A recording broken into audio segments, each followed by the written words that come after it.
Hello and welcome to the Diary of an Age Grouper podcast. My name is Jamie Edwards and I'm a full-time professional endurance coach, age group triathlete and triathlon fan. The Diary of an Age Grouper podcast is all about content relevant to age groupers. We'll talk to athletes, coaches and experts who walk the walk.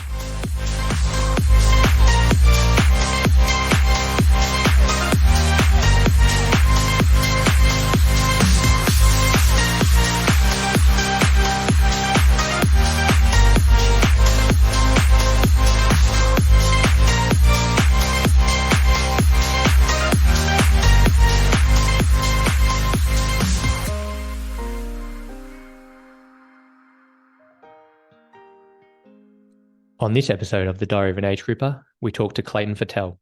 A former professional triathlete, Clayton has a deep connection to the sport as an athlete, coach, and human being.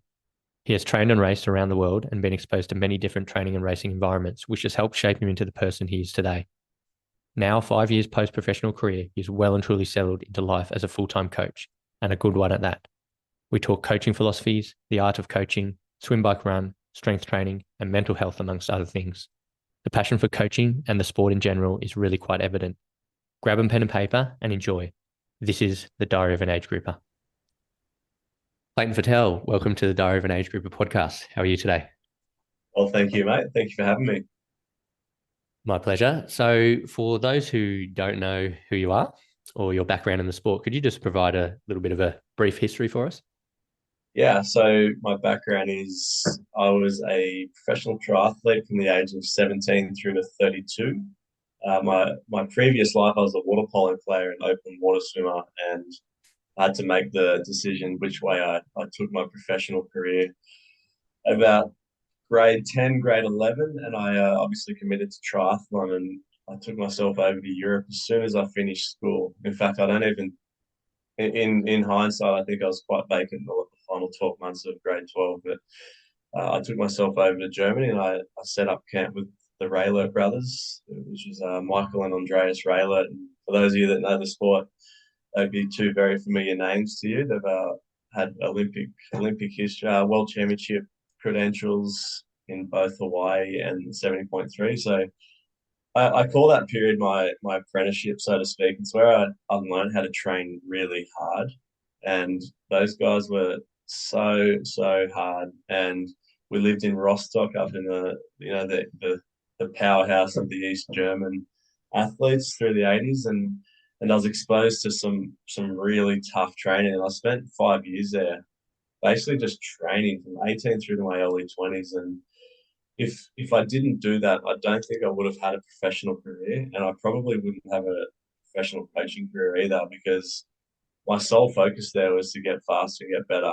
And I went through a lot of ups and downs in terms of managing injuries, managing breakdowns, managing mineral deficiencies, and it was all kind of like it was almost like a lifetime of triathlon compacted into a 5 year period. And whilst I was going through this period, both the boys were in the height of their careers. You know, Andreas was in a break at the Athens Olympics. Michael went on to win two back-to-back world championships, and I was still quite young. So moving on from that period with the boys, I have a very, very deep relationship with those boys, and we're still in touch now. I took myself into short course racing. I followed the ITU Olympic dream, but I just wasn't the runner that the ITU athletes were. So for me to perform in ITU, I had to essentially try and Craig Walton my way up the road and have a fast swim bike and try and hang on in the run. And unfortunately, the dynamic of pack racing or draft legal racing didn't really suit me. So I was put into a bit of a position where I was going to be a workhorse at the Beijing Olympics if we got 3 slots. And I remember 2007 getting kitted out for an Olympic tracksuit. And I thought, this is unbelievable. But unfortunately, we didn't get the slot. So that was probably the height of my ITU career, which is getting announced in the shadow squad, which then was the catalyst to me pursuing my career as a long course athlete. And that led me down the road of 10 years of professional long course, which at the time, the height of racing in the US was the non-drafting circuit. It was predominantly Olympic distance. So the transition was pretty easy for me coming from an Olympic distance racing background into a non-drafting style event, and that's where I started to actually make a little bit of money. Like, as in terms of little bit, I mean professional triathlete, little bit. So I could afford to eat, and I could support myself week to week, and I didn't have to come back home and go and work with my parents as a lifeguard.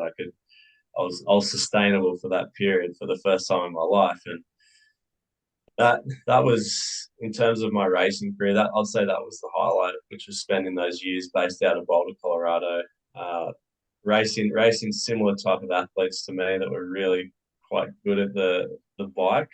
And then, I mean, the guys that are winning those events are still phenomenal athletes across the board, but that, versus the ITU athlete, just like the sheer size of an ITU athlete versus the non-drafting guy at the time, like we were bigger asset athletes, and that led me into 70.3 and Ironman racing, which we'll go into at some point. But that was that's probably the shorter version, the shortest version I can give you, which led me to retirement, having a family, and here I am coaching now.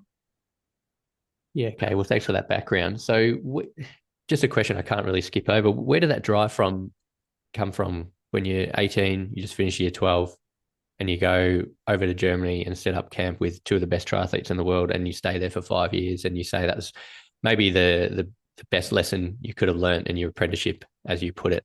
So, do you know where that drive came from? Was there a plan, a bigger plan, or was it just, hey, I'm going to give this a go, and I'll be there for a year, and you ended up being there for 5 years? Can you tell us a little bit more about that?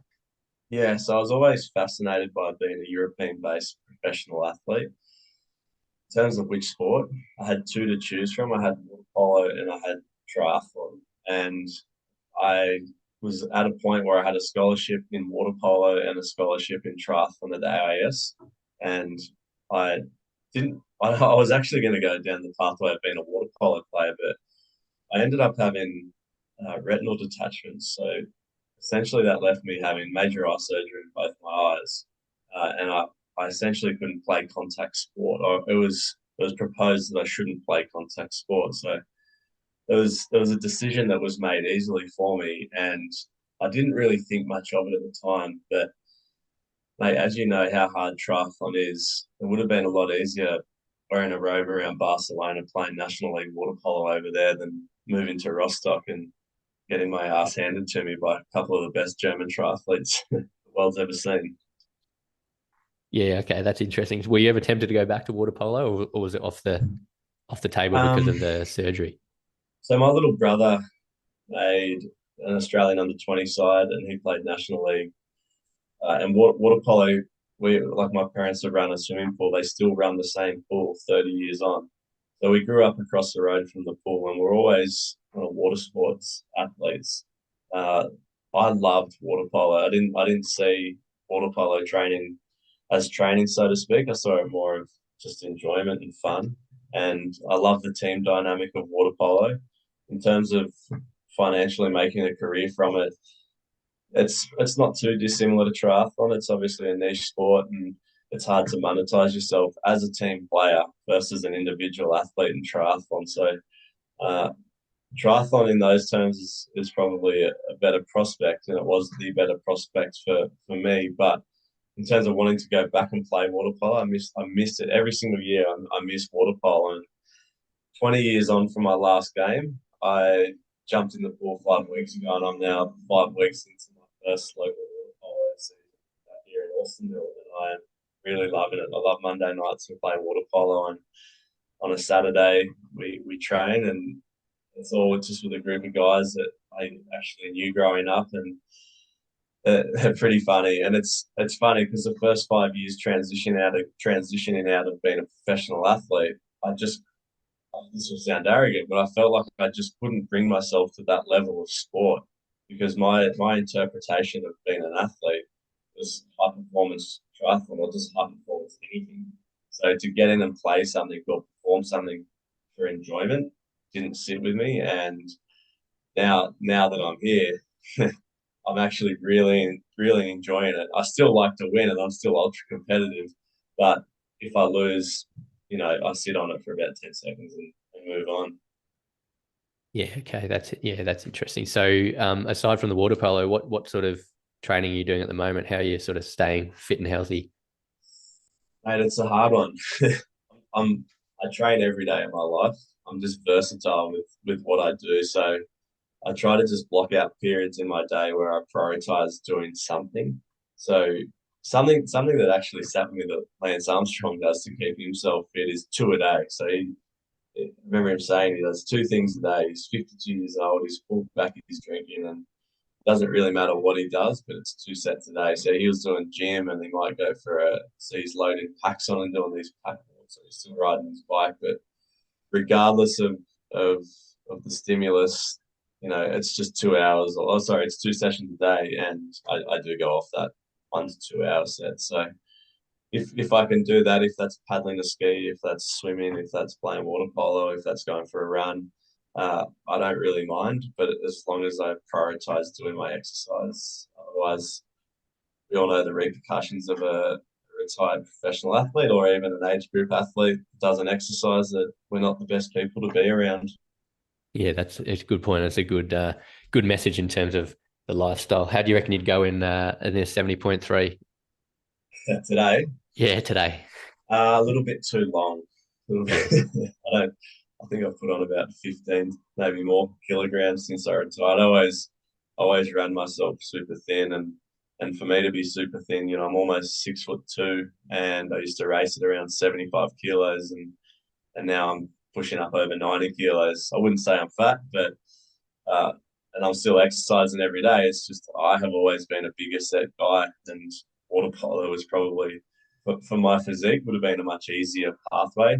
And we all know how important power to weight is in sport. So I literally had to like almost starve myself to get myself down to race weight. And I know like there's going to be professionals out there listening that would be like, well, maybe you didn't have to starve yourself. Maybe you could have been a little bit more calculated, but I certainly found my sweet spot with my body weight for my height. And it all comes back to watts per kilo. And my sweet spot was 75 kilos and 300 watts in an IMET. So it was always based off that 4 watts per kilo. And if I knew I was aero and I took good lines and I was healthy and I got myself to that weight without running into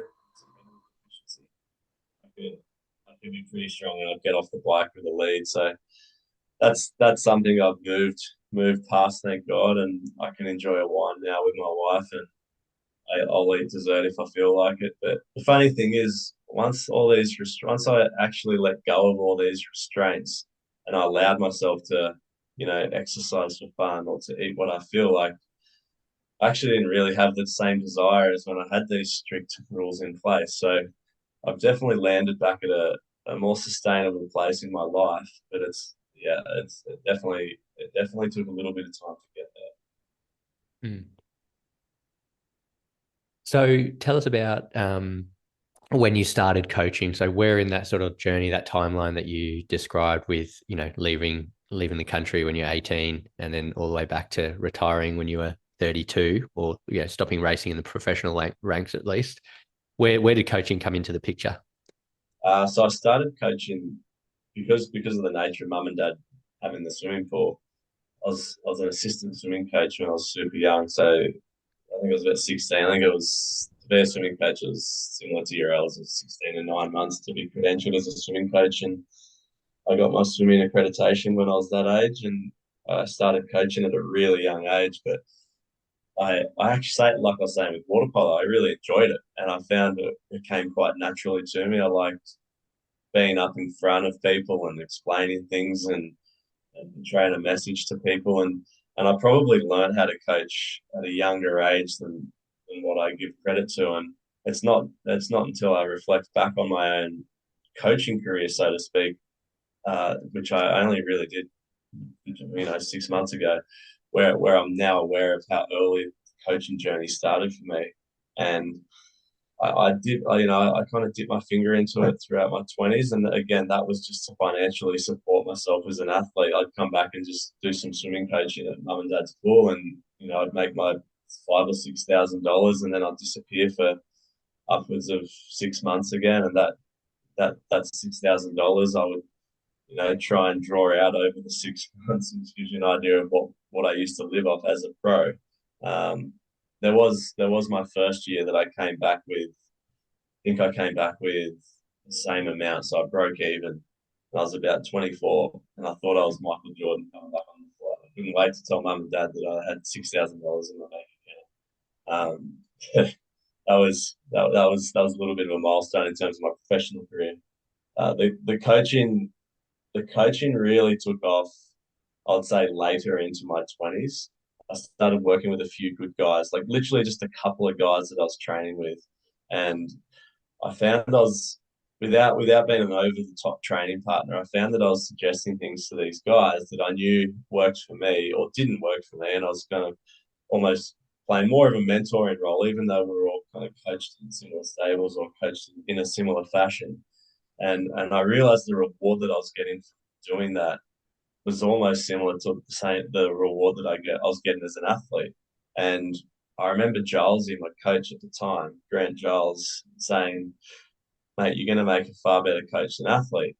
And I've said this before, it was one of the most hurtful things I'd ever been told, because I was still being at that point in my career, I still thought I was going to go to the Hawaii, the kind of world championships and win multiple world titles. So to hear that in your late 20s, where you're starting to physically peak, and be told that maybe there is a second pathway, was hurtful. But it wasn't until sort of 30, 31, 32 when I started to end my career that and I had like normal life stresses away from triathlon, which was managing a family. I married my partner Kendall, and we now have three kids together. But we had Nixon, who was our first at the time, and I was still trying to race, but I knew financially this is going to dry out really quickly, and this isn't going to be able to support a family. So I naturally went back to triathlon, to coaching rather, for probably the wrong reasons. It was more to support my professional racing career.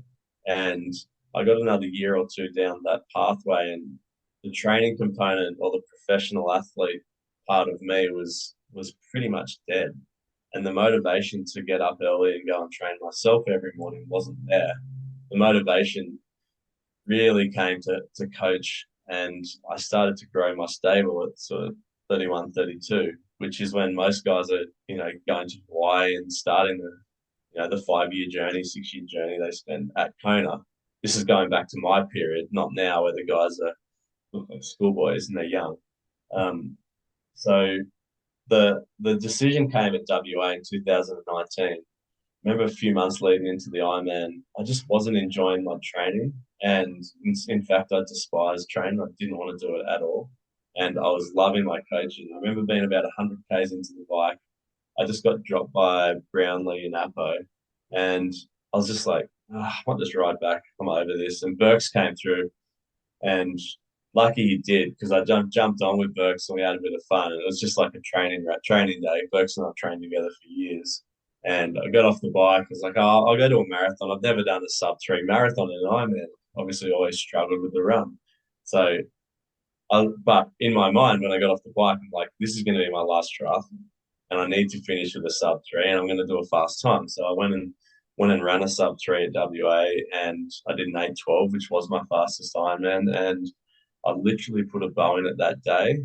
But it also left me a little bit confused to where to, and really transitioning into a full-time coach, which probably took another 5 years post retirement. Thanks for that background. So I was going to ask, like, how did you find that transition from professional racing through to coaching? But it sounds like you were ready to finish your professional career. And it's funny, you basically made that decision partway through a race, and decided to finish off the ride, and then decided to I'll do this marathon and try to run it pretty quickly, finish with a PB, but then I'm done. So what was the hardest thing about that transition? Was it because you said you were not really enjoying your training so much, you didn't really have that desire to race and perform, but you were loving the coaching. So what were some of the practical things over that 5 years from you sort of making that decision to really being fully embedded into professional coaching? Yeah, so the transition was really quite rocky, to the point where I struggled with my mental health. I stepped back from racing, and obviously identifying as an athlete and not wanting to identify as anything but an athlete from the age of 10. I knew nothing outside of being a professional sportsman, and the way of life to be an athlete is very distant from how a regular person lives. So I found myself in a position where I had to learn how to be a functional, normal, living human being, and it was tough. It was like I'd been plucked out and dropped in the deep end of a swimming pool, and mentally, like I always struggled with anxiety throughout my career, but it really did flare up. Initially, like the first sort of 2 to 3 years, I wasn't sure of who I was and where I wanted to go because I literally didn't know anything other than training, waking up every morning and training. Like even my relationship with exercise wasn't that. Like it was, I see people going for a run. I still think, oh, they're doing some training. Whereas now I'm like, they're probably just going for a run to feel better. They're exercising. So I didn't have that in my body at all. It's like everything you did in your life, for me, revolved around being fitter, being skinnier, being more rested, being more zen, being perfect. Like I just had like such a focus on one thing that I couldn't really look beyond that. So I had a few failed attempts at coming back to being a professional athlete, to the point where I might go on for a month or go on for a couple of weeks or even one session, and then I'll just find myself dead flat again. And I did that for almost I did it for about 4 years. But when I first stepped away from racing, I went and saw a psychologist because I wasn't doing well and I didn't have any direction. And remember he said to me, he's like, mate, this transition is going to be an unwinding that will take 5 years. And to hear that was really quite overwhelming because I wasn't in a clear headspace at the time. And to hear someone say 5 years, and again having that athletic background where you want things, readily available, you want things on a plate right now. It was a tough pill to swallow, and in terms of being patient and seeing life as more of a kind of softer, calmer, sustainable way, it was so far and again so distant from what I knew. So I had to kind of accept that, which again did not come easily at all. It wasn't it wasn't until I went to Europe this year for my brother's wedding where I was with my wife and drinking cheap red supermarket wine, which is probably far better than what you get in Australia. Uh, but we're having a wine. I remember beautiful in Cinque Terre watching the sunset, and I remember kind of just sitting there thinking, we've got our kids at home. I've got my wife here. I've got, I got half of me wants to go this direction, but I'm getting pulled in the direction where I don't want to go anymore. I need to let go and just let it hit me and surrender to this thing that I've known for so long. And it wasn't until I actually let go that I realized I didn't even fall at all. In fact, the shackles came off almost immediately, and it was like I'm going to enjoy the next week or so over here in Europe. But once I get home, I'm going to be a full time coach, and I'm going to do it properly. So to to acknowledge what I really wanted and what my desire actually was really tough. But the funny thing is, it was there all along. It was just my connection to this other thing was far deeper than what I acknowledged initially.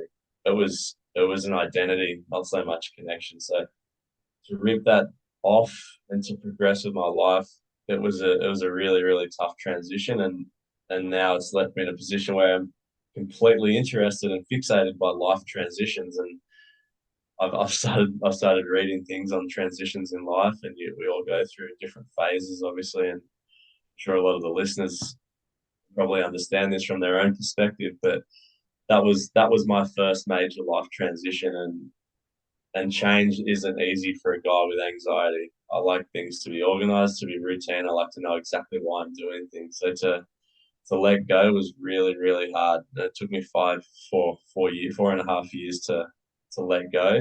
But once I kind of put my big boy shoes on and just let go, that was when my coaching started to really do well. And the last sort of 5 or 6 months, the coaching has taken off, and it's purely because no other reason other than I always had the tools and the experience and this, I guess, like all along this flame burning to coach and this desire to help people.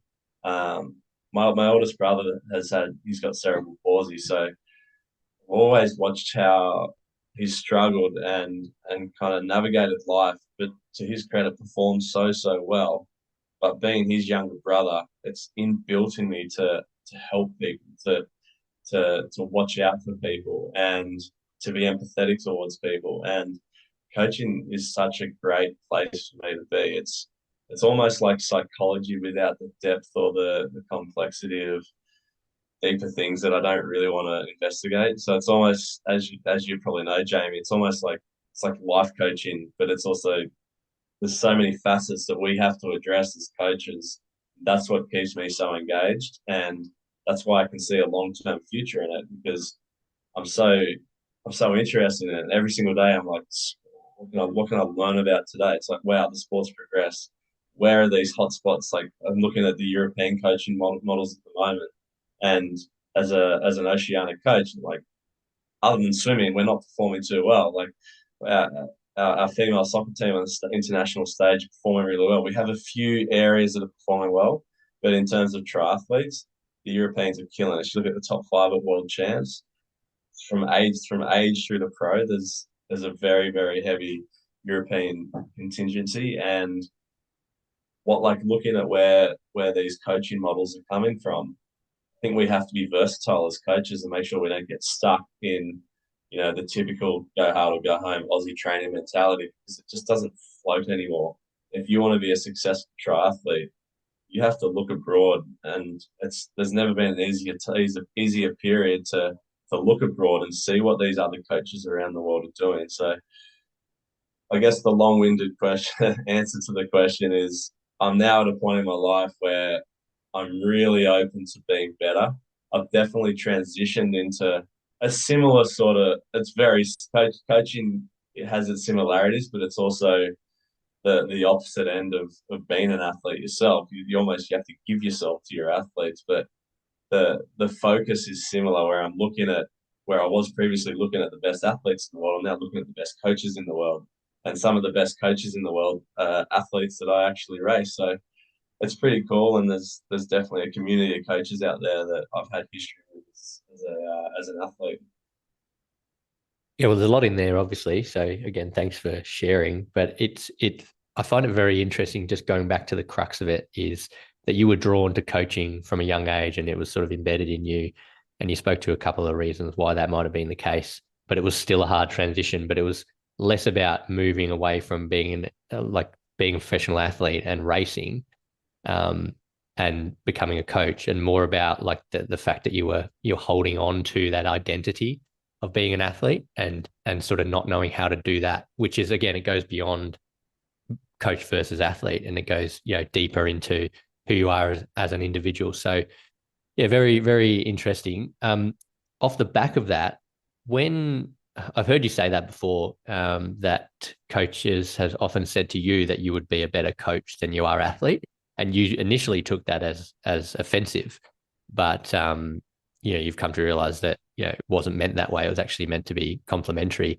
Do you know what they were talking about specifically, or do you have a bit of an idea of what they might have been referring to when they say that? Like what assets, or what were you portraying during the moments that they said that, for them to say what they said? Yeah, I'd say at the time I had no concept of what I had a slight concept of understanding of what was being said to me, but it was something I didn't want to attach to because I was so deeply entrenched in being that professional sportsman. So, but moving on now, being a coach, I can see what I guess attributes I have as a coach, and I mean, I've definitely developed attributes post career through probably through my own suffering, to be fair, and all of my coaching is, I said it to one of my athletes the other day. It's like I won a handful of races over 15 years of professional racing. Let's say I won 5 races, I lost 500. So all of those tools were shaped as an athlete, all through hard lessons. And those few good lessons, or those races that you win, they're almost a blur anyway. You don't really remember much about it other than something clicked on that particular day. In terms of being a coach, I was always I'm not I'd say yes, I am a little bit alpha. I don't I try not to use that word, and I try not to use it as a word that connects so much with me because I do have a very soft, nurturing side, and I know that you can be a leader, but at the same time, alphas aren't all just chest beaters. But I definitely enjoyed helping people, and I liked sharing what ideas I had. But I guess underneath all of that, sorry, underneath all of that was all forever been intrigued by why. Like, what's the why behind why are we doing this session? And it wasn't until I started working with Gilesy that I really started to respect how much thought or how much education actually went into what he was prescribing us. And this is pre power meters. Power meters came in when we got sponsored by SRM. It was 2012. So I didn't. We obviously had power meters earlier than that, but Jolsey was so good with heart rate, and it wasn't until later in my career that I realized how clever he was with our heart rates in terms of like I still use percentage of threshold. So even today, I still use the whole percentage of 1 hour threshold for Ironman being 86 to 92%. Percentage for 70.3 is 92 to 96%, and then that percentage of threshold for an Olympic distance might be something like 96 to 100%. And that's obviously relevant to a professional athlete. You can loosen those percentages to find your own, I was going to say healthy range. There's nothing really healthy about the sport. Um, but I guess it's just yeah, it goes back to me just wanting to know why we do things, wanting to always be better, wanting to know how we're gonna win these events.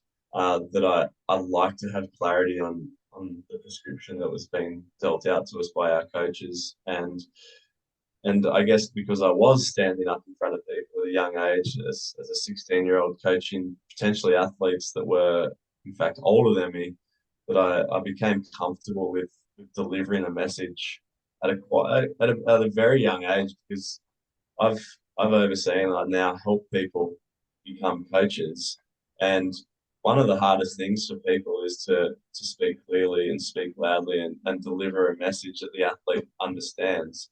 And this comes from people with far more intelligence than I have, but the obviously the required needs as a coach is far beyond just intelligence. The delivery between coach and athlete is the most important pathway in any coaching relationship. And if the athlete doesn't understand why the coach is prescribing something, then there's a real breakdown in that relationship. So that's something I teach the younger coaches at young ages. Learn to speak to your athletes at a level that the athlete understands.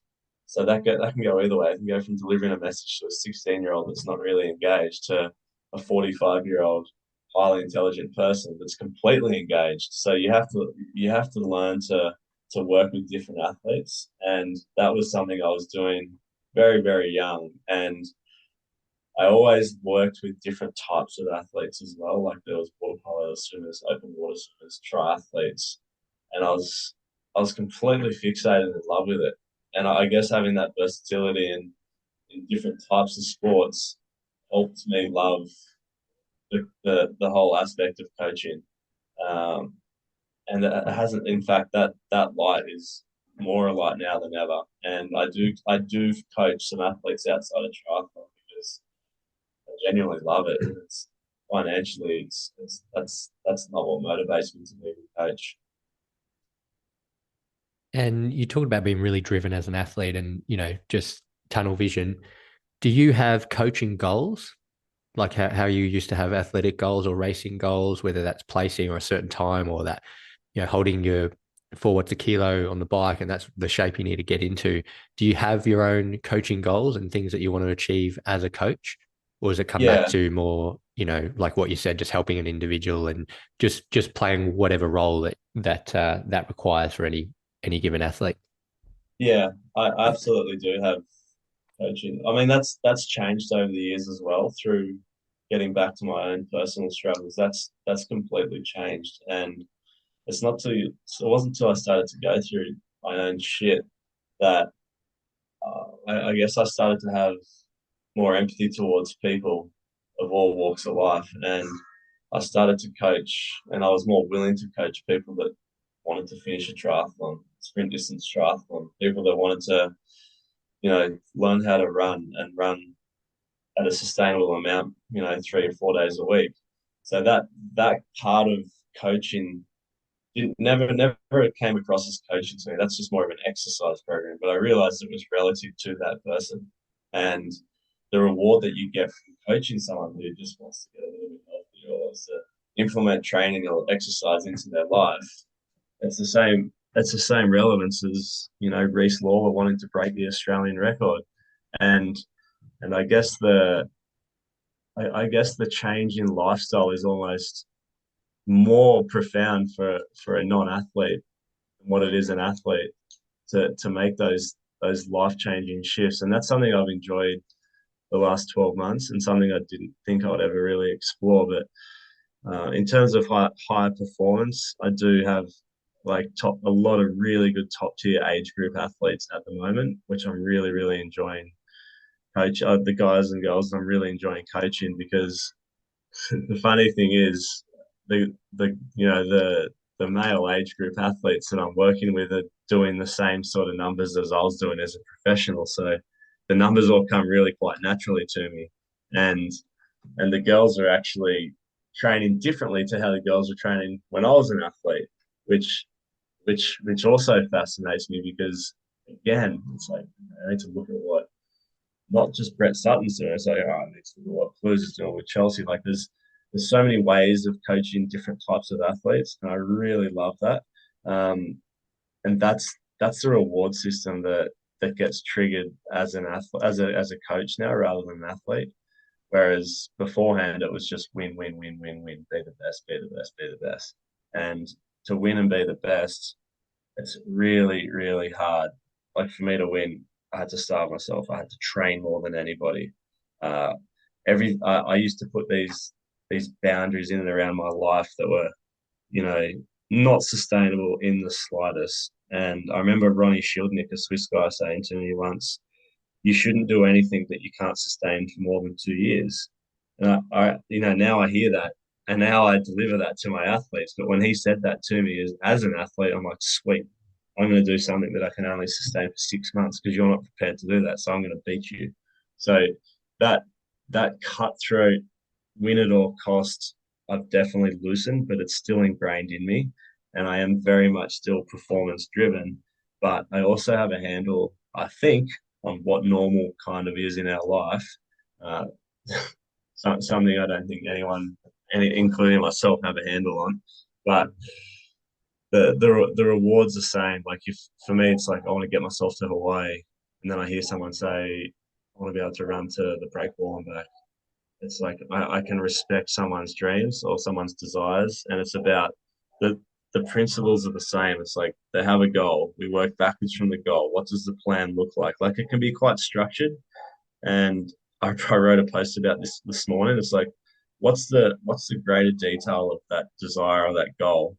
And when you go quite deep below that goal, the goal is just a byproduct of something you want to install in your life. So for me, now exercise is to keep myself healthy, to keep myself in shape, to be a good dad, to be a good sorry, I should say husband first, to be a good husband, to be a good dad, to be the best coach I can be. And basically, I guess in terms of where that lands me as a coach is not where I thought I would be. So I'm open to change with that. But I always thought, mate, always thought I'll be a high performance coach of a federation. So I'm going to be an Olympic head coach, but that desire isn't there at the moment. It might be, and it might be just for a period of time. But my desire is just working with people that have normal struggles like you and I, and it's almost it just keeps you grounded. It keeps me grounded, and it keeps things real.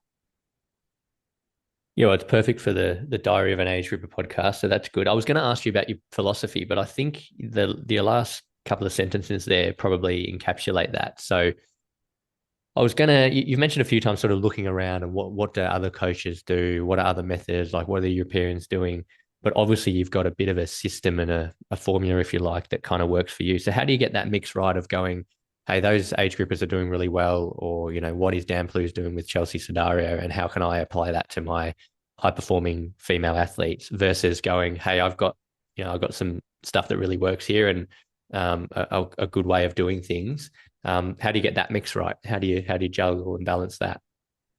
Yeah, I think that's a good question because I'd say the landscape of coaching right now has never been more public than ever.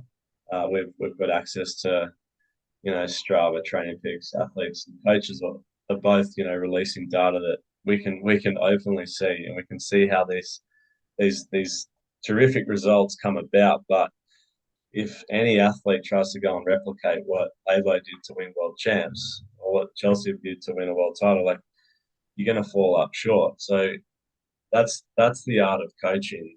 And in terms of coaching an age group athlete, it's a completely different sport in itself. And I've spoken about this before, but it comes back to stress recover, stress recover, stress recover. And you look at the stress in an age grouper's life versus a professional's life. Yes, there is being a professional. I thought it was the most stressful way to live ever.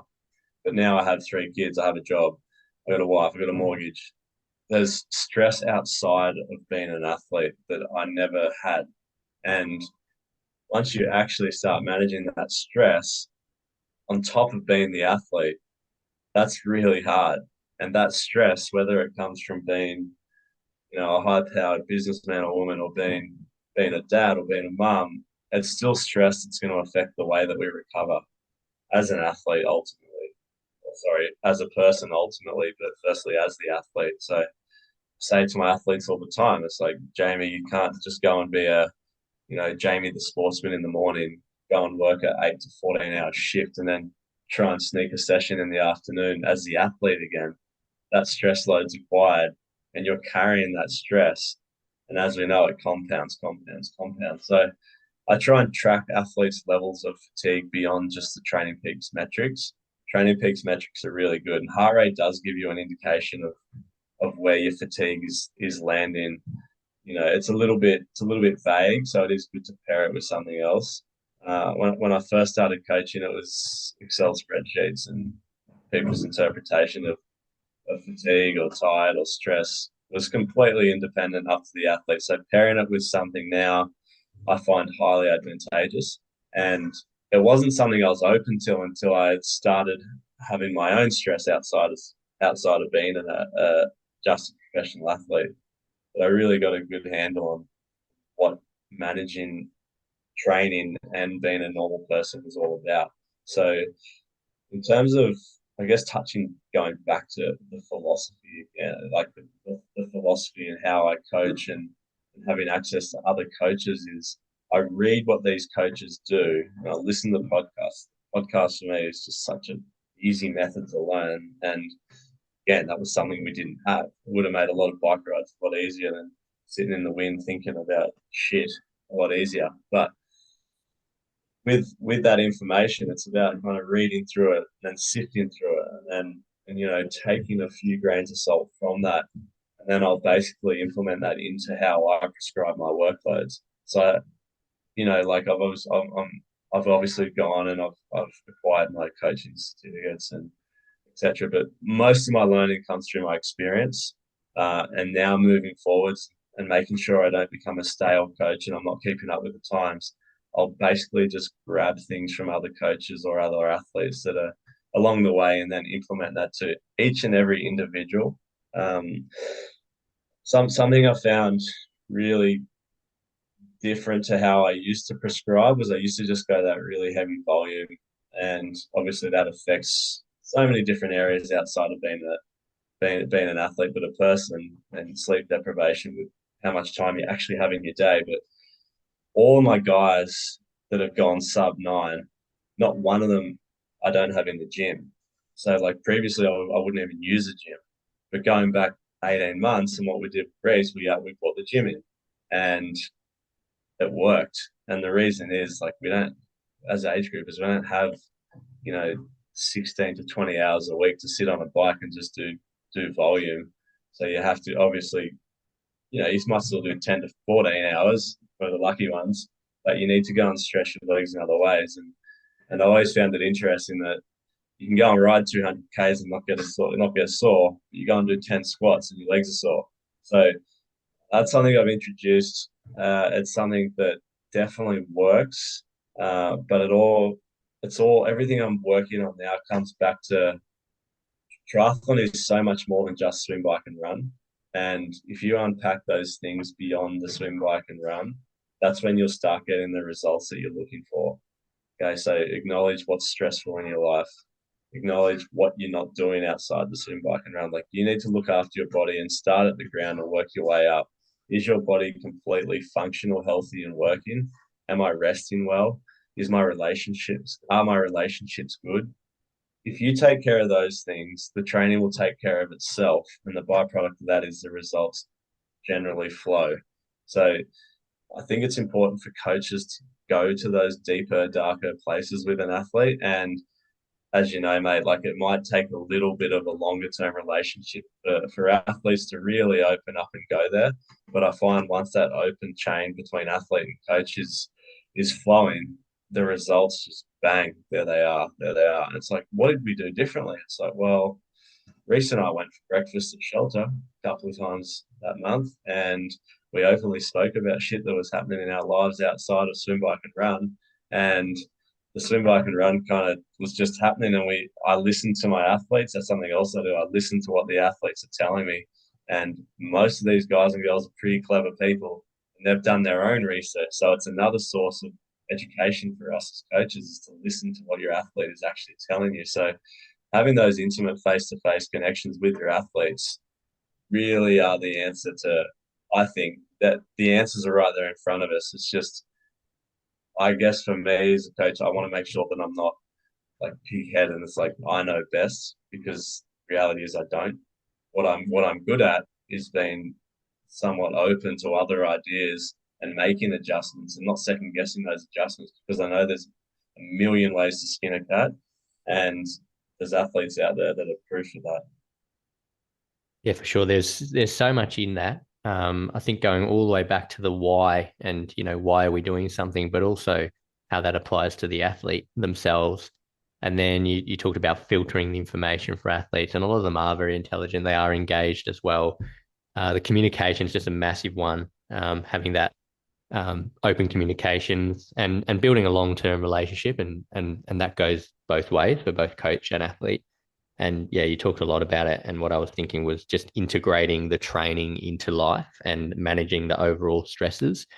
So I think, yeah, it's got to be integrated. It can't just be dumped on top of, work, family, all those other things. It's got to be integrated. And what does that mean? And what does that mean for each athlete, um, and their set of circumstances? So yes, yeah, as I said, a lot in that one. And clearly you think very deeply about the sport and the connection and the relationships. And that's obviously why you becoming already are a very good coach. So off the back of that, what can you maybe boil down maybe, I don't know, top three, top five, or biggest mistakes that you see age group triathletes making? Yeah, that's a tough one Yeah. because there's a lot of mistakes that get made by both age group pros and coaches. We all make mistakes. Like I said, I've made more than anybody because I was willing to go everywhere and anywhere to discover how to be the best.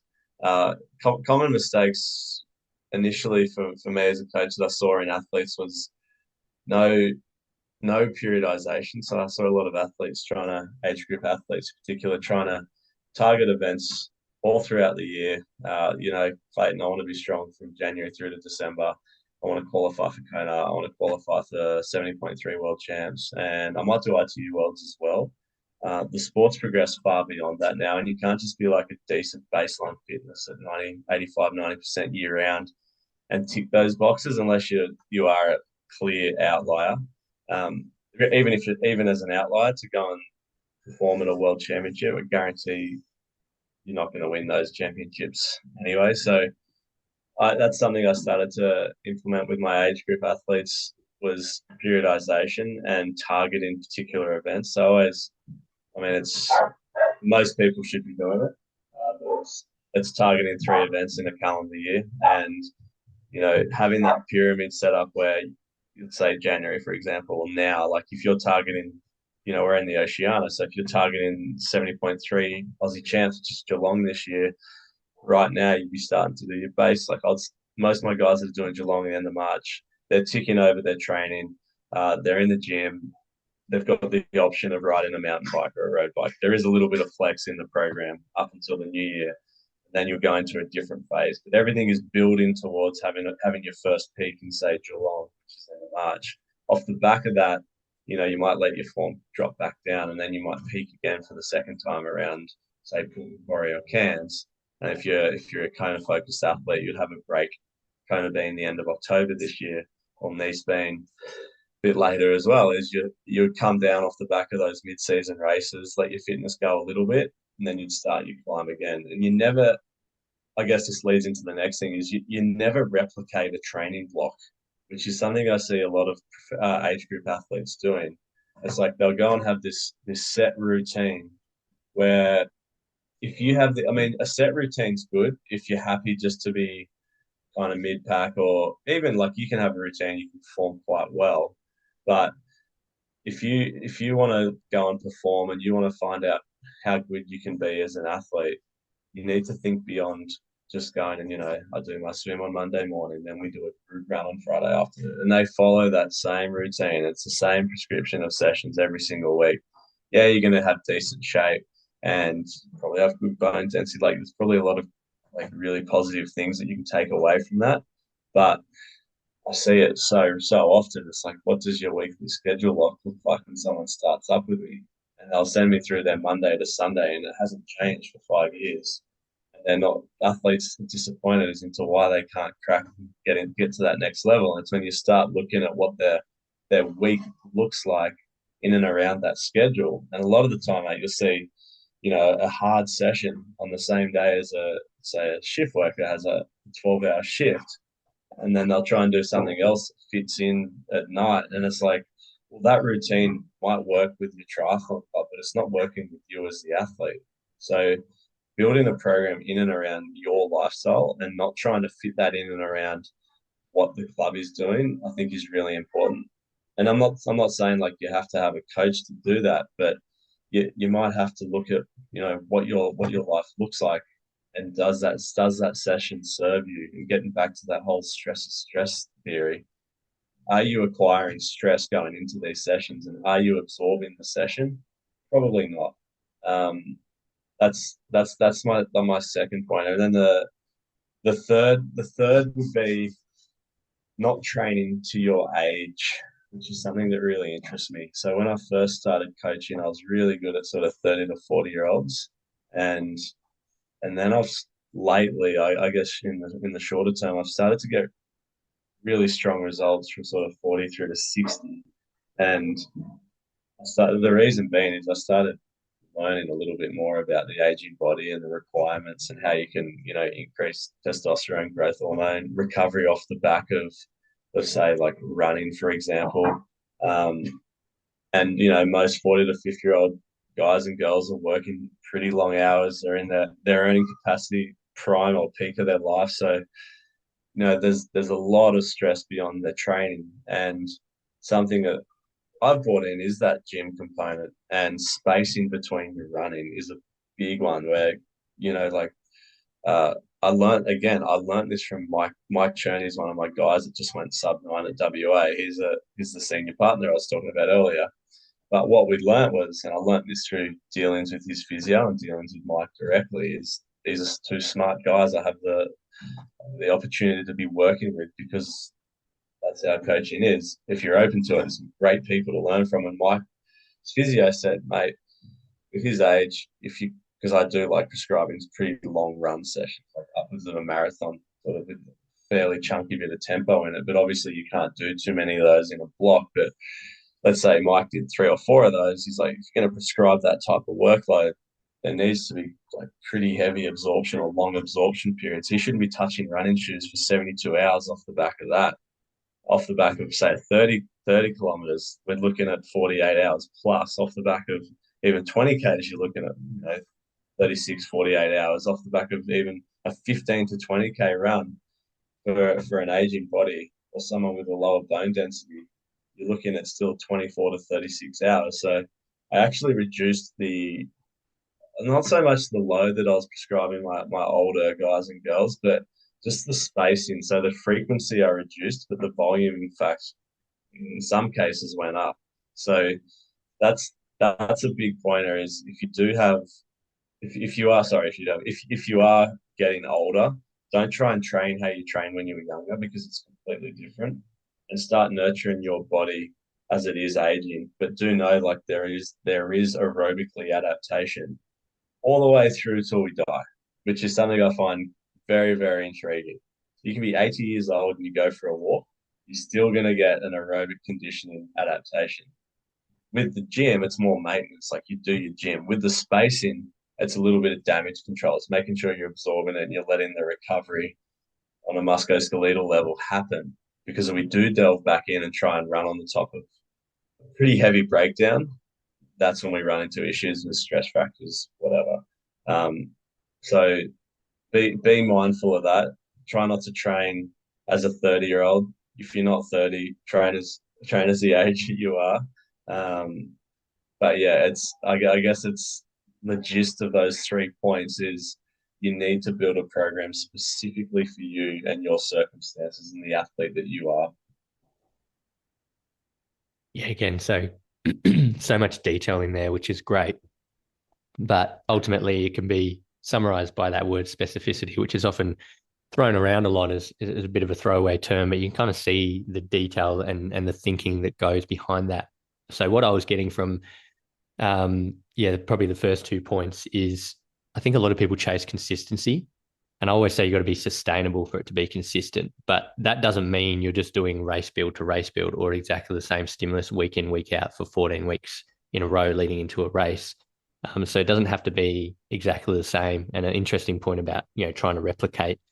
Um, yeah, you don't need to go race build to race build to be consistent. You need to think Mm. about, again, what you were saying earlier, like, why are we doing this? Like, what is the goal of this session? And further away from the race, you can do things that are still going to help you be fit and be a well-rounded athlete, but they're not specific to the race itself. So there's Yeah. specificity for the individual, and then there's specificity in terms of what's the purpose of this session or this block, and then there's specificity for the demands of the race. But it all has to be sustainable and appropriate for the individual. And then that final point around, training to your age, again, just adjusting to an individual's set of circumstances. Like, you used age, but it might be they've got a really big, swim background, so they're cardiovascularly, aerobically very fit, but they mechanically they break down when they do a lot of running. So how do you adjust that? And we were talking before we hit record, and a lot of people are attracted by being coached by ex-professionals, and there's a lot of ex-professional triathletes who are great coaches, yourself included.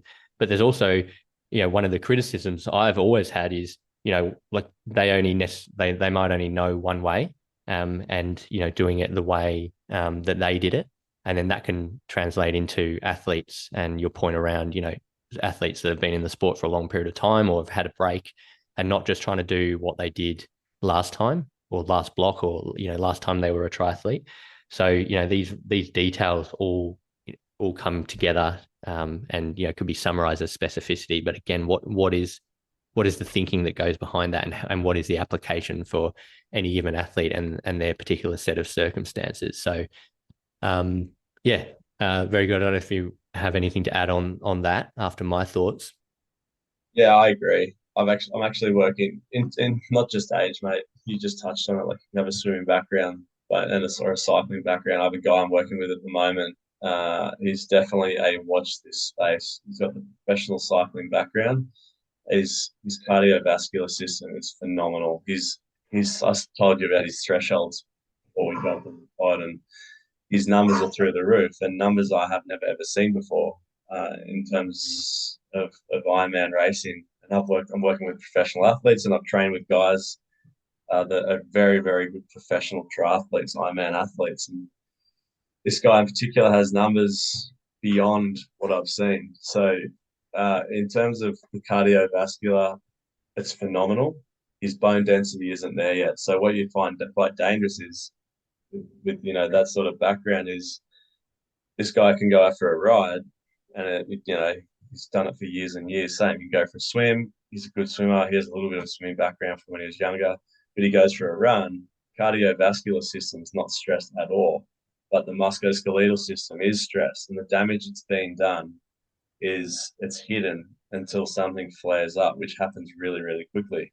And you'll see athletes like that and swimming backgrounds, stress factor, stress factor, stress factor. So I always suggest that as athletes, you have to train or work on three tiers in particular, and those three things complement each other. But without one, you don't have the other. So you have to work on your musculoskeletal system, you have to work on your cardio system, and nutritionally, you need to be sound to source those other two pillars. And if you don't know how to do that correctly, it can be a really, really dangerous way to train. So you have to almost like in this circumstance or this scenario we're using, I pull his swimming and his bike riding aside, and I train that cardio system, and we're working on his race and his training fueling, and we fuel the beast that is. With the running, I was like, all right, let's rip the speed out. Let's just go and perform your running with those principles I spoke about earlier, with the correct spacing in between training, because we're not so much recovering the cardio system in this case at all. We're just getting that musculoskeletal response that we need before we can stress again. So it's keeping that bone stress at an absolute minimal and building that like to build good bone stress. You go and lift things, you take supplements, there's dietary changes. And I have guys in this set of in this scenario working with dietitians again as a coach.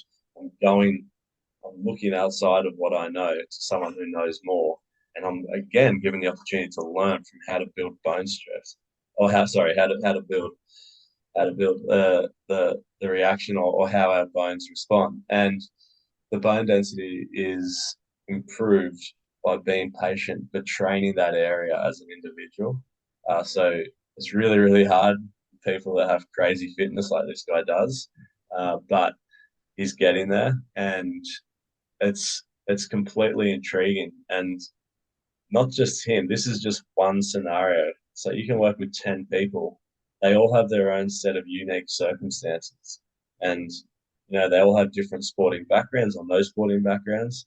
And it's our job as coaches to identify what those areas are that we need to work on, or that we can kind of just implement a little bit more casually to get the best results for those athletes. And that's what I love about coaching. And that's something I really despise of people that go and buy generic programs, is that program is a blank canvas and it's a money grab. So don't waste your money. Go and invest in a coach that's invested in you. Spend the extra few dollars, and I guarantee you'll end up saving your money in the long run. It only takes one physio visit to be out of pocket. So try and invest in a good coach early. Good advice, especially for the career coaches out there. What's your phone number, mate? Yeah, exactly. So obviously we've gone pretty deep and philosophical so far. So let's just break it up with a couple of what I call the cliche questions and some, hopefully a bit more quick fire. So we'll go through swim, bike, run, maybe a top tip, and a session for people to try maybe for each. So Yeah. start with the swim. Obviously, Swim. Yep. hang on. Obviously, you were a very good swimmer. You've grown up around the water polo, leading out of the water in your races more often than not. But obviously, again, bringing it back to the age groupers, and again, you're going to have to generalize. This is why they're called cliche questions. But yeah, a tip and a session to try. Yeah. So a tip for an age group swimmer is, if you don't have a swimming background, I'll pay more attention to the frequency of sessions you do per week. So if you're doing 2 sessions per week, it's not enough. I think you're best. Let's say you're doing 2 sessions and you're doing 6Ks a week. I'd say you're better off to go and do 4 sessions per week. And you might hit the same volume, but if you're out of the water for more than 2 days at a time, you're potentially losing feel for the, well, not potentially, you are losing feel for the water, versus the age group swimmer who does have that swimming background, where you might get away with doing a couple of harder, heavier sets per week without having to visit the pool. So maybe if you do swim, I don't know, Monday, Wednesday, Friday, maybe include a weekend splash in there, reduce the amount of time you spend in the pool, but get there more often. And a good session. I am a 4 session coach, so without going too deep, the four sessions I will prescribe. And this goes back to me being an athlete. I used to do 25 to 30 Ks a week. But then I started working with Michael Sage, who's Australian Open water swim coach. He's like, just do 4 sessions, but make them count. I'm like, what do I do in those four? He goes, one needs to be aerobic capacity. So there's so many ways you can do an aerobic capacity set. One will be anaerobic capacity, which is something triathletes won't touch on. So that would be one of my recommendations for a swim set. So anaerobic capacity is obviously shorter effort. So you might do like, 8x50s hold best time on a little bit longer time cycle. Because I know how much triathletes, me included, hate to stop and rest to get the most out of each effort. So higher intensity anaerobic capacity. Third will be pacing. So like whatever race you're training for needs to be specific. You need to get your pacing down pat. And then number four, which is something I introduced with Reese, was the endurance swim, which is the equivalent to a long bike ride or a long run.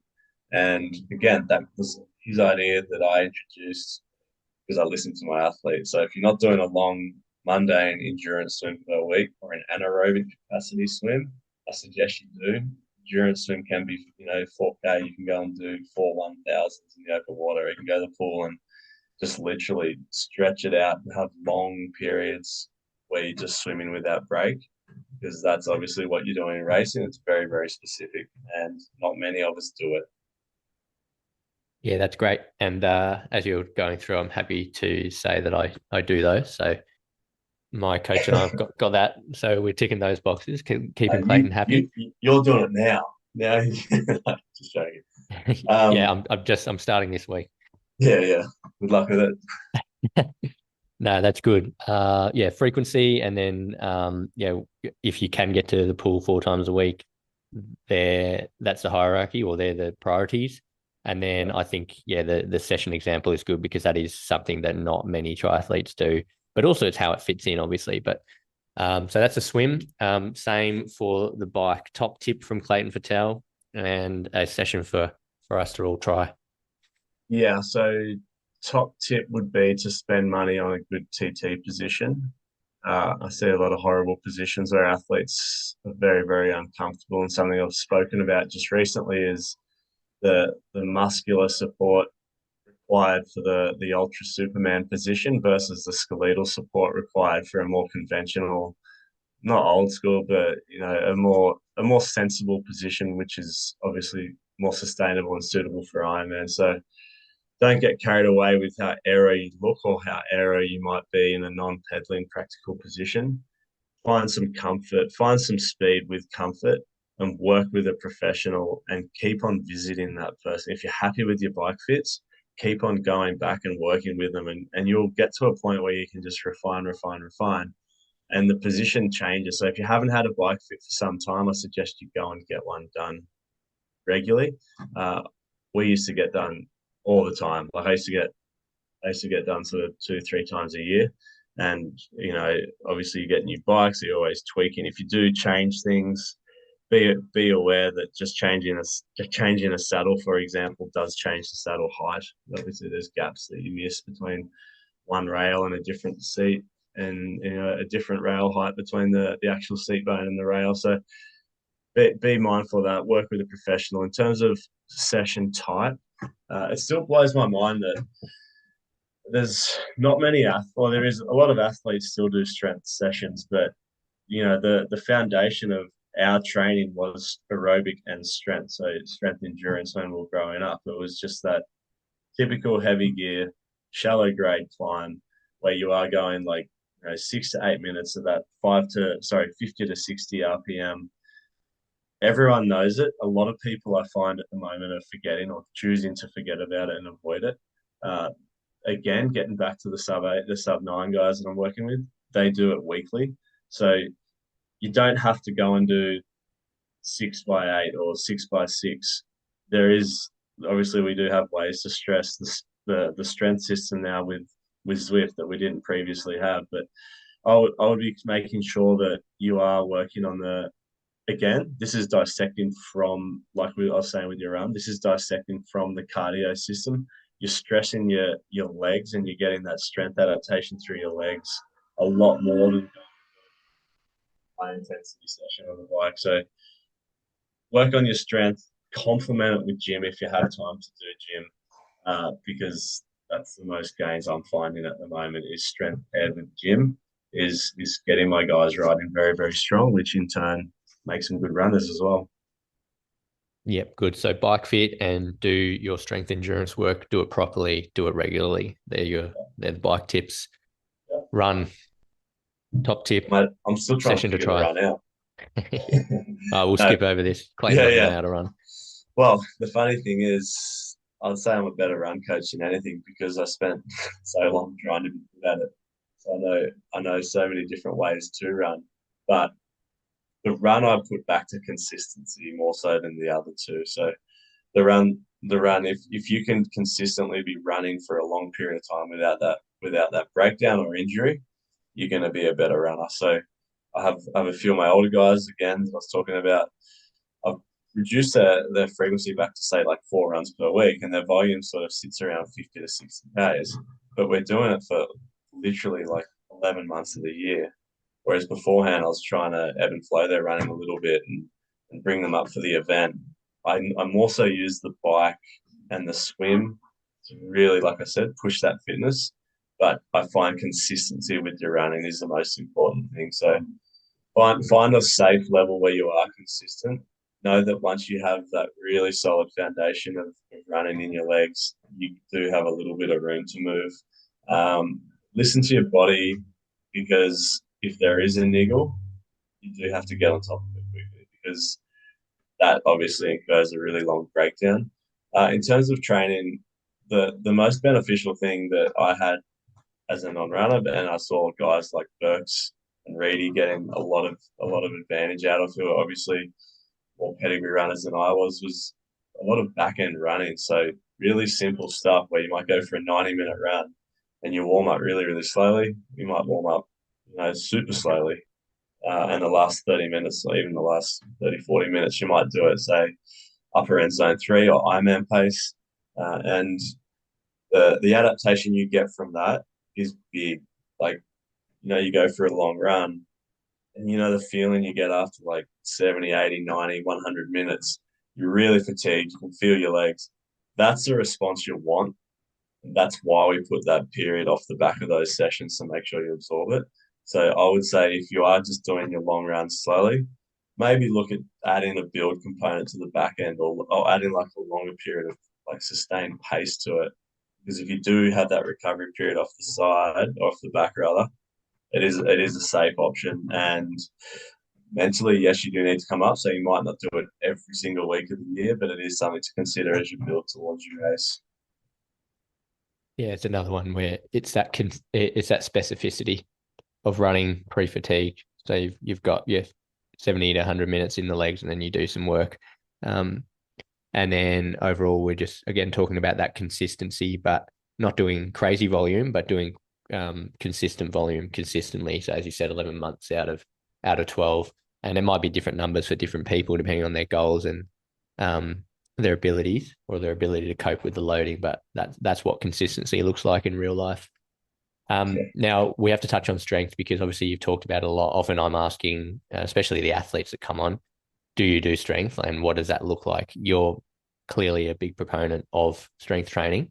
So Yeah. can you give us a bit of an example of, what that looks like again, like what, like the guys that don't have access to gym, for example, and then the guys that whether they do or they don't, you know, Mm. are you going heavy and using that, excuse me, that approach, or are you going just sort of doing maintenance work? What does the gym work look like Yeah. for you? So I definitely phase the cycles of gym. Uh, I do go heavy towards the end phase. So let's say you're doing a traditional 12-week block. Initially, you'll start with quite high reps. I don't. I tend to keep gym very, very simple. The thing that frustrates me about, some strength and conditioning coaches or physios or whoever's prescribing is they make the exercises really, really complex. And it's really hard to go and actually perform those exercises because you don't have any understanding of what it actually is and how to do it properly. So I definitely prescribe on the easier side or the more understandable side. Like I'll start with a couple of like the structure of the session is I'll always go pretty solid compound exercises to start with just to engage the whole body. So I usually start with like set of like high rep squats, or I might do like a seated bench or something where you're engaging both upper and lower parts of your body, but a lot of your body, which is activating so many different groups while still strengthening muscles and tendons throughout your body. Then I'll go to more like a superset functional program where you might start obviously the superset, you might start adding sessions things off the back of what you're doing, or you might do like a breakdown set where you are taking yourself to more of a fatigue state. But again, if you're starting 12 to 8 weeks out from a race, it's more about just that consistency and frequency of getting to the gym 2 or 3 days a week. I'll start my guys literally at like 20 to 30 reps. So the weight's sometimes just the bar, or it's literally just doing the action, what I want you to do. The exercises can remain the same for 12 weeks. Yes, it might be a little bit boring, but it's 12 weeks. If you're serious about getting faster, then you'll deal with it. From 8 weeks down to say 6, that's where that might be a good point where you've laid 4 weeks of work in the gym. And whilst you might not have that really deep strength, that strength adaptation you're looking for, you might find that your muscular awareness or there's certain things that are improving in your body you previously didn't have. So that's a good time to make the step up with the weights and reduce the amount of reps. So once we get a little bit closer, that's when you're almost going to fail in most of your exercises. But I do use the gym whilst you are going to fail towards the end there. I do advocate that you do use the gym to build functionality. You do use it to build strength, and you do use it to build bomb-proof body. You're not going to the gym to build cardio fitness, so to speak. Okay, so try to avoid F45. Try to avoid CrossFit if you are doing anywhere from 10 to 20 hours of triathlon training per week, because you do not need that cardio stress anymore in your life. You've got enough of it. It's like break the gym. It's like the strength efforts I spoke about. It's like separate that part and go and train that part of your body, which is beyond just swim, bike, and run. And the reality is, just riding the hill in the lower gear or running the hill and keeping your heart rate sustained, there is that strength response that we want. Pair that with gym and pair that with gym at the right time of the year. You'll find that your underlying strength gets really, really good. And some athletes naturally have a good underlying strength.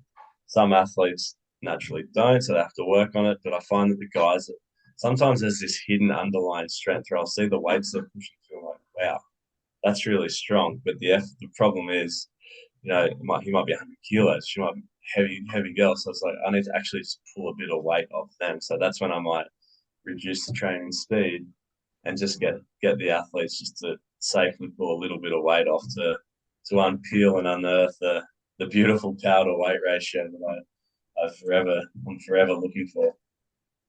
Yeah, I think the good thing there is the simplicity. Definitely seen the same thing. Had a conversation last week with an athlete who was doing strength, so that was a big tick. But I said, "Oh, send me what you're currently doing," and it was just page after page of all these different sessions, all these different reps, all these Yeah. different exercises, and it was just like, "Oh, that is way that doesn't need to be that complex." So very, very No. interesting. And that's your background, isn't it? Exercise science. Yes, yeah, Yeah. So like that's something that interests me as a coach, and like I'm sure you deal with it, is your knowledge or your understanding of something is far greater than others, but the way you relay your message to your athlete needs to be understandable. So sometimes you have to acknowledge what an athlete's understanding actually is. And obviously that gap can be really quite broad at times. So I think it's cool when someone that is really quite knowledgeable in an area explain something to an athlete where the athlete understands, and it's actually more effective than trying to flex your muscles as an overly qualified person at times. Yeah, I agree. Just because what was it? Bruce Lee said, simplicity is the key to brilliance. So, sometimes you can and should be able to be looking for the most simple way to portray a message.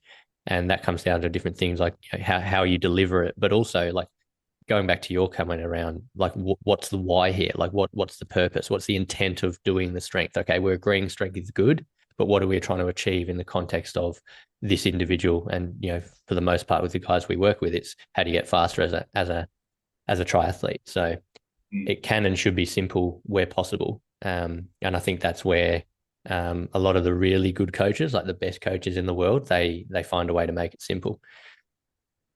Yeah, I agree. It doesn't have to be. I mean, it can be complex, but the delivery or communication can be simple. Exactly. Yeah. So what about testing or test sessions? Like, do you do benchmark testing, and at what time of the year do you do that? Which tests do you use? And then, as a flow on from that question, do you do test sessions? So, or race simulations, or key bricks, or time trials, or anything like that? You just speak to that for a little bit. Yeah, so definitely, I am quite wary of like a test session where like you might go and do an FTP every 8 weeks. Definitely don't do that. I went through, New South Wales Institute of Sport and then onto the AIS where we were tested all the time. And I actually found myself in a position where I was putting almost more emphasis on, actually I was putting more emphasis on my test results just to make sure that I could retain my scholarship. So our scholarships weren't even performance based. They were basically running us off how good your numbers were. So I guess with that background, with that experience, I knew how much I hated the testing component of it. I am wary of how often I do prescribe a test, so to speak. And I think the most important thing is you don't just get good at doing the test. You got to remember why you're training. That's to be good in the field, and that's to be good on race day. And I think racing is the ultimate test. In terms of drawing back to testing and training, yes, I do deliberately stress my athletes to what we're trying to achieve. I actually think an FTP test is probably in terms of well, not short course, but in terms of like an aerobic capacity sport, I don't really see all that much relevance in it. Like being good at 20 minutes and then, you know, okay, you're good for 20 minutes. Let's go 95% of that out, that number. That's your 100%. Like that's really, really, so that's your 1 hour threshold. That's really, really great. And I don't necessarily agree with that. If you're good at 20 minutes, doesn't mean that you're going to be good over 4 hours on the bike. So with the testing, I just use more race specific stuff to see where an athlete's at. When I do see these numbers, I FTP. Uh, it's exciting because you get an insight into what someone's underlying strength or what someone's VO2 or their capacities might be, and you have to work with that individual. But I usually save that for the startup if they don't have any sort of good testing in place where there is that initial set of their training zones. I do find that you can set training zones more accurately of doing a data skim of say like 45 to 90 days instead of just doing the 1 day one-off test because everyone gets a little bit of white collar fever where there is a test and you underperform and that's hard and obviously you do have to cut to get the test to get an accurate test you have to taper like you would a race and I find that breaks down the consistency in your training. So initially, yes, I think testing's important if there isn't that history or if you don't have a good set capacity in terms of your ranges set in say training peaks or whatever platform you're using. And then retesting it. I usually do it through it's more of a hidden tone where my athletes won't know they are getting tested. So you can't give that away because then all your athletes will know when they're being tested. So you can't actually tell us what the sessions are. Is that right? Well, I know where my athletes are at, sort of 2 weeks out from a race from a key event. I think by implementing a test, if that's going to be detrimental to their performance, which I do, I just don't prescribe it. So to answer your question, yes. Fair enough. And what about those sort of race simulation key brick sessions? Is that something that features heavily? Is it all the way through a block? Do you do one or two big days like that? How do you roll with that? Yeah, so something I'm aware of is like an athlete's mental freshness or sharpness or motivation, and ensuring that arousal curve is on the up once we do get to race day. So I see some really long drawn out Ironman blocks, and one year I used to always do like a 10 to 12 week training block for an Ironman. My best actually came off 9 weeks because I guess now I look back at what my baseline fitness was, it was really good. So keeping athletes sharp is something I'm aware of, and something I find to break down an athlete's motivation is the duration of runoffs in terms of how long you're running off for and how many weeks before an event do you actually need to run off the bike. I see a lot of athletes running off the bike all the time, and I know as an athlete, if I saw that in my program, I would despise it, and I would try and do anything in the in my power not to do it. So running off the bike, brick sets, yes, I do use them as a gauge, and obviously I do use them tactically at the right time. But say if this is, I guess, a little bit broad, but if we went back sort of 10 weeks, I wouldn't be running my athletes off much at all, if at all. Once we get to say like 9, 8, 8, 9, even 7 weeks out, yes, that's when an athlete may start running off sort of once a week, but not that long. I still put more emphasis on the bike, and once we do get closer, the only real, I guess, test that I do use would sort of be around like 3 weeks out. And something I used with my guys before Western Australia last year was a longer runoff. So we'd go like 120 k's on the bike. 80 of that would be Ironman pace, and then sort of like 18 to 20 k's at Ironman pace. And I see that as a session that's close enough to racing and far enough out from racing that it's not gonna blunt your motivation to race hard. I think that you see it so often where athletes spend all their cookies both physically and mentally in training just to get through the training block. And then come race day, they don't really have that desire to go very deep. I want my athletes turning up on race day ready to go to war. Like they're prepared to hurt and they're fresh enough to hurt, and they're on the up on that curve and they're not on the way back down. So be careful how long you drag things out for, and be aware of what kills your motivation, and be strategic. Like runoffs to get the stimulus can be 5 or 6 k's. If you've done a 180-kilometer bike, you don't have to go and run off the bike 20 to 32 k's. I would say the prescription I give to my athletes in terms of other coaches for running off the bike is far less than this. Yeah, I think you have two different schools of thought here. There's guys that actually live and breathe by doing the brick sessions, and then you got the other side of the coin, which I think is where you sit, which is you use it very sparingly. Depending on my state of motivation, sometimes having a brick run, like you're really motivated by it, it's really specific. You want to have the same feelings you have on race day, and you get confidence from that. And other times I get back from a ride and just think, oh, there's one good way to ruin a good bike ride is just to have to go and run off the bike. So again, it's getting that mix right. But that's sort of exactly what you said in regards to the mental state of the athlete and that emotional response. So for you, you'd be like, oh, I've got supposed to run off the bike here. Like, how can I avoid that? Yeah. And obviously that's not it. That's sometimes persevering and pushing through is a good thing, and other times it's not. It's going to do more harm than good.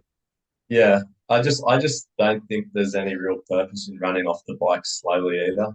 Like Mm. if you're using it as specific stimulus, you're best to do it off at pace, unless logistically you are challenged, which a lot of our athletes are. Like a lot of athletes, unconsciously do go they do go and brick their sessions up because they do need to get a couple of sessions done in the morning because they don't have the opportunity to train at night. But if if you did have it, I guess on those weekends, if you are going to run off the bike, there's no real reason to go and get off the bike and go and run slowly. You're better off going and eating and recovering and then running again in the afternoon, I think. Because yeah, running off the bike for a long time, it takes a fair bit if you've done a very hard bike session. And something I see a lot of coaches do is they end up putting more emphasis on the run session off the bike, which detracts from the importance of the bike session. And I find the more emphasis you put on being a good swimmer and biker, complements how well you run. So you have to remember you are training for three sports, and you shouldn't compromise another activity to be good at the run. And I see that where the bike is heavily compromised. Good point. Um, so just want to maybe this is supposed to be our little rapid fire, but it's being padded out, which is fine. It's all good info. But maybe in terms of coaching high performers, you've talked, you've given a couple of examples, Reese Lawler, Tom Cherney, but you've referenced just, quite a few sub-9 athletes, for example. We might save Reese Lawler. We might try and get him on and do it all three of us together and talk about that preparation and what went into that. But as a summary for this sort of coaching high performance age groupers, can you identify or have you identified sort of the common traits for those guys and girls? And again, can you boil that down into two or three key things? Yeah, that's an interesting one because yeah, that there is differences, but there is a lot of similarities. And the guys that are winning age group are incredibly driven. And what I do see is they're not just performers on the field, but away. They're in their life. They're usually financially quite stable, and they hold down pretty high powered positions in terms of their careers. So they are intelligent, overachieving personalities. So I guess the way that without categorizing too much with how I coach my performers is they are incredibly driven, but the coaching style usually is more of a pulling back than a motivational coach. It's the motivation's there. It's just I need to make sure that the motivation's there when it matters. And there's only in 12 weeks, there's only one day that really does matter. So it's being completely open, transparent, calculated in terms of what the athlete sees. So like these guys that are winning, they want to know exactly why they're doing a session. And a lot of them come from the school of time is money. They don't want to be wasting their time doing a session that's not going to propel them into being a winner. So the session needs to be done with purpose and they need to know why. And I'm okay with that because I like I like it. I like explaining why you do particular things at particular times. The guys themselves, I guess on race day that they're just animals. And I spoke to Dan McDonald, the guy that I coach, who's a pro now. I took him to becoming a pro this year, and he just raced at New Zealand. And the difference between, say, like a great athlete and a good athlete is the great athletes identify moments in events or moments in races when they have to stand up and be special. And I said to Dan the other day, I'm like, mate, if you didn't make that jump out of the water and make that latch onto the back of that group, which I will add was power that I've never seen before come through his data in almost 2 years of coaching, you're completely out of the race. So it's having the capacity to identify those moments and then execute and jump on it and make that decision during the race because I find that triathletes in particular can be far too calculated and they have to stick to this game plan that's going to get them from point A to point B as fast as possible. But what Dan learned the other day was numbers are almost just they kind of use there as autopilot. We don't really like you don't really use them that much. It's just identifying the moments and jumping on those moments and seizing that that split second. It's like, you saw like Nathan Cleary the last 20 minutes of the NRL grand final. Like they were nowhere. And then he won the game in 20 minutes. So that's that's something people have in them. They either have that killer instinct or they don't. And it's really hard to find it in somebody that doesn't have it. If they don't have it, it's also okay, but it's a lot easier to make a winner out of a killer. Yeah, I think you summed it up in the first line is coaching those types of guys. We're pulling them back as coaches. We're Yeah. not we're not saying, hey, you need to get out and train, and you're supposed to be doing a 3 4 hour ride. You only did 2 hours. Like, what's going on? It's, hey man, like watch that heart rate, or hey, bring that overall volume back. And are you sleeping enough? Are you eating enough? All of those sorts of things. You're pulling back those athlete types and that personality type because they're high achievers, and often that does cross over into other areas of life. So, Yeah. um, well, that concludes our quick fire change of direction. One last thing I want to talk about, which is probably the opportunity to get a little bit more philosophical, is I'd like to talk about the coaches that you've had throughout your career, what you learned from them, and how that then influences the way you coach. So, sort of going, back around to underlying philosophies, I suppose, just to wrap up the conversation. So, I don't know whether you want to list like every coach you've had, or triathlon coach you've had, maybe, Yeah. or whether you want to just pick out a few that you really were really heavily influenced by. Obviously, you've mentioned Grant Giles of Aeromax, who's based in Australia near you, and there's a lot of Australia's best athletes have come from his stable. We've had Jack Kelly, host of the Triathlon Hour, and he sort of tried his hand at being a pro at one stage, and he couldn't speak highly enough of Gilesy. Tim Reed has been on and talked about Gilesy, and you yourself have mentioned him a couple of times as well. So maybe he's the obvious place to start. And then if there's any other coaches that kind of stand out, or even your training partners and things that you learned along the way, and Yeah. that will wrap us up. Big Yeah. question, I know. Yeah, it is. But yeah, Giles is a great place to start because Giles was the most influential coach I ever had. He will still remain one of the most influential people in my life. Uh, and getting back to what I was talking about earlier with beyond the swim, bike, and run, Giles was the first person I called when I was in New Orleans having a panic attack. It was my first time experiencing anxiety, and I guess no, I did. I was having it, but I was having it in private, and I had that type of relationship with Giles that I felt comfortable enough to tell him and open up to him. And our relationship moves so much deeper than just a triathlon athlete coaching athlete relationship. But once that we started connecting on that deeper level, that was when the results started to come. I didn't really have all that much success until I opened up about my own struggles with him. And then Giles shared his own struggles with me. That I quickly learned that Giles was a coach that had and a person that has no ego whatsoever. And if you look back at that period or that purple patch that we had with Aeromax, I think we had one year where we didn't lose a single race in Australia from Aeromax athletes. Like it wouldn't have worked with any other coach because Gilesy had no ego whatsoever. He didn't play favorites. Uh, he loved and supported all of us beyond just athletes, and that that was something where, as a person and as an athlete, you felt supported, and that to me was obviously far outweighed his great knowledge of as a coach, but he's someone that did go and perform well as an athlete. But like you said it earlier, mate, great athletes don't necessarily make great coaches. I think good athletes or athletes that almost made it make great coaches. And I guess I relate to Jolesy in that. And, like Jolesy finished top five at Ironman Australia at a time that there was only 8 Ironmans around the world. So he was very, very good. He didn't have that huge underlying strength that I spoke about. He didn't have that talent. Like he wasn't oozing talent.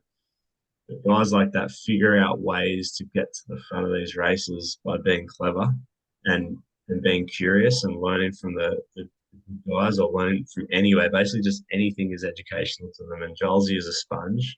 And I definitely learned to sponge information from different people from how Jolesy was.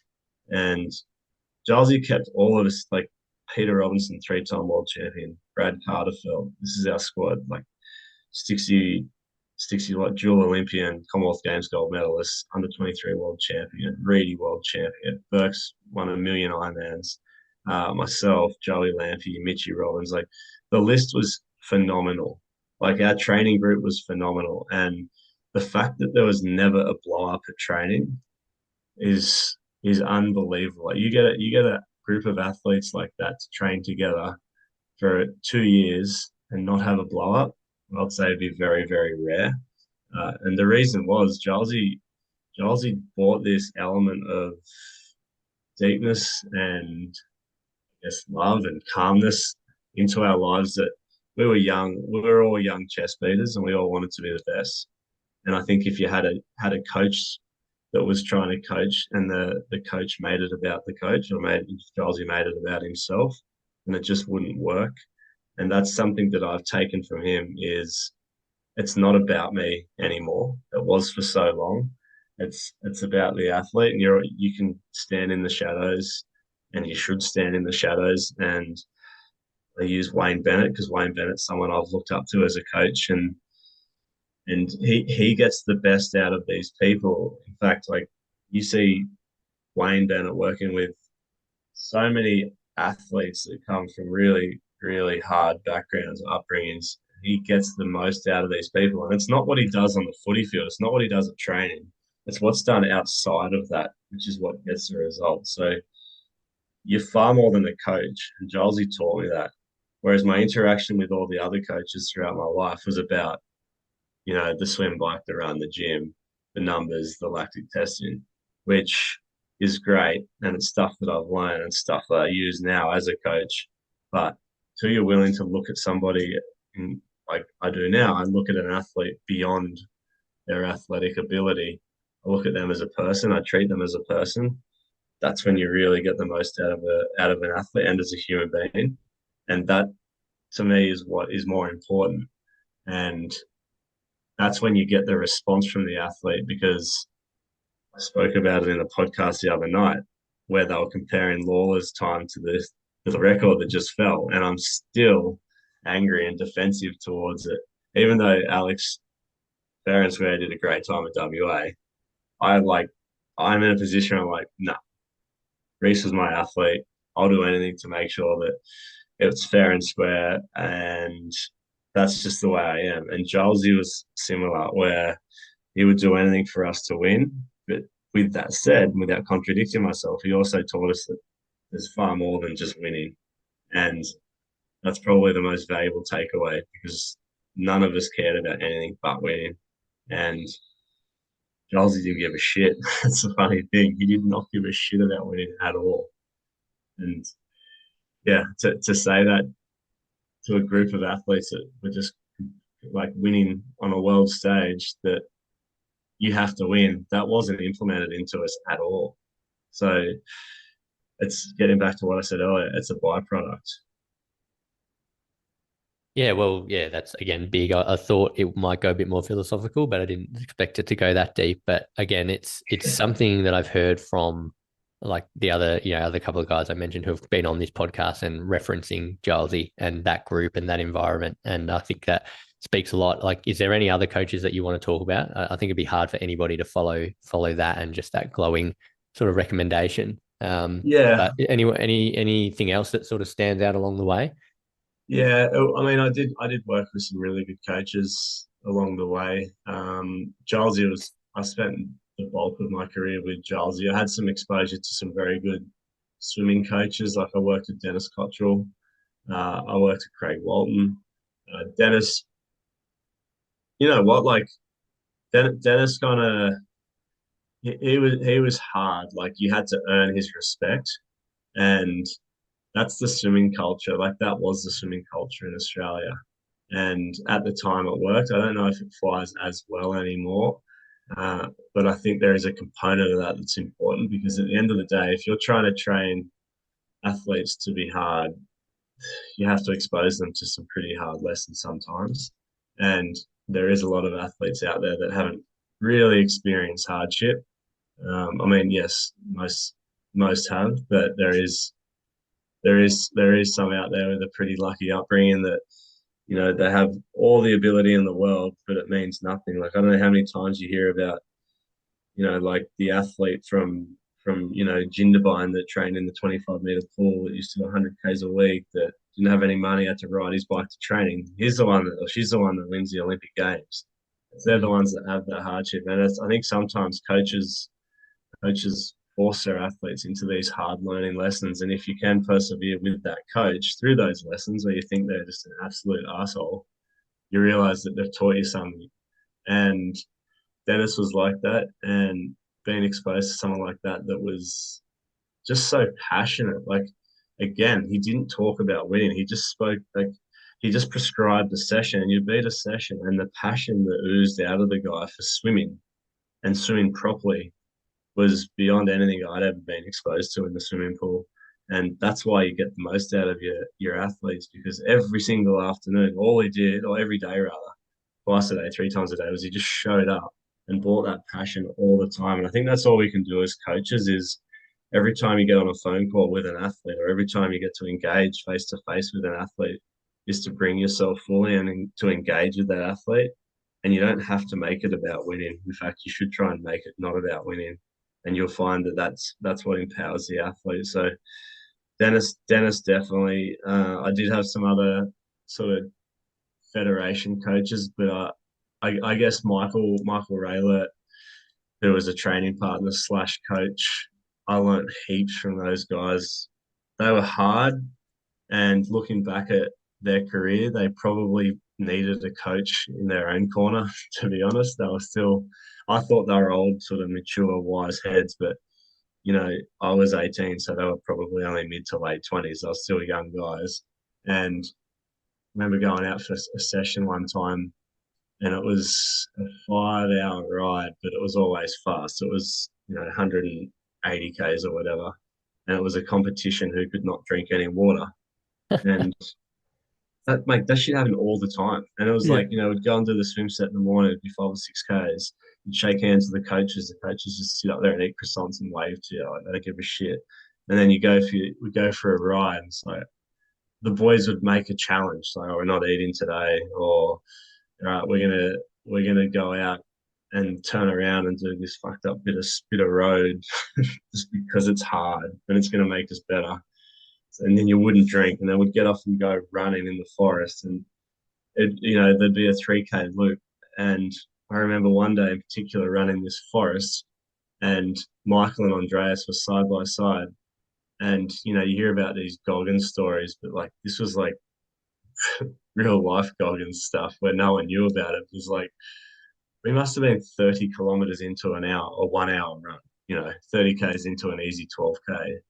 And the reason was because neither one of the boys would say, all right, it's time to go home now. So I literally just sat there like a good boy and just went round and round and round and round and then another 3K, another 3K, another 3K. And finally I just said, what are we doing? And they said, oh, are you finished? And I said, I thought we're doing an hour. And they're like, okay, we can go now. We ran home. We did fucking 40 something kilometer run. And I don't know if they're testing me, if they're testing each other, but mate, it was like, that's just hard training. And like, I look back on it and it feels stupid, but I guess it made me a good athlete. It taught me how to suffer, that's for sure. Yeah. Yeah, that's as you said, it's a real life Goggins thing, a real life sort of epic session. It was just two German brothers who trained together. They loved to train hard, ended up being very good at what they did, and you were under their wing, so you just went along with it. But it's those little things over time that shape you. You've got the Gilesy example where it's really really big, really deep, really a growing and evolving relationship over many many years. And then you've got those little things like that, like those one or two sessions here and there that just stand out. So yes. Anyway, Clayton, we better wrap up because I could probably just keep asking questions and just listening to the stories and advice and all the details and information that you provide. You clearly love talking about it too. So the two together are not a good mix. I have no idea how long we've actually been talking because we talked for a fair bit before we hit record. But yeah, better call it now. So thank you very much for coming on. Thank you for going so deep and sharing so much about all different parts of coaching and your individual journey and how that all comes together. And yeah, dare I say it, maybe we'll do another one down the track and maybe get some of the athletes on as well. I think that would be a pretty cool insight. But for now, thanks again, and I'll let you get on with the rest of your day. Thank you very much, mate. It's been good. All right, cheers.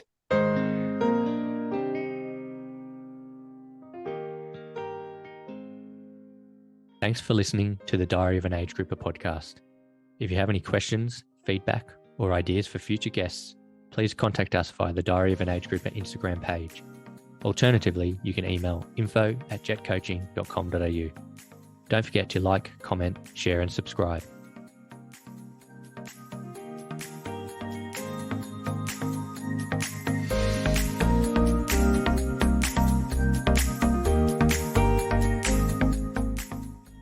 This podcast was born to discuss all things age group triathlon. As an athlete, coach, and fan of the sport, I've always been intrigued with different approaches to training and how to optimize an individual's performance.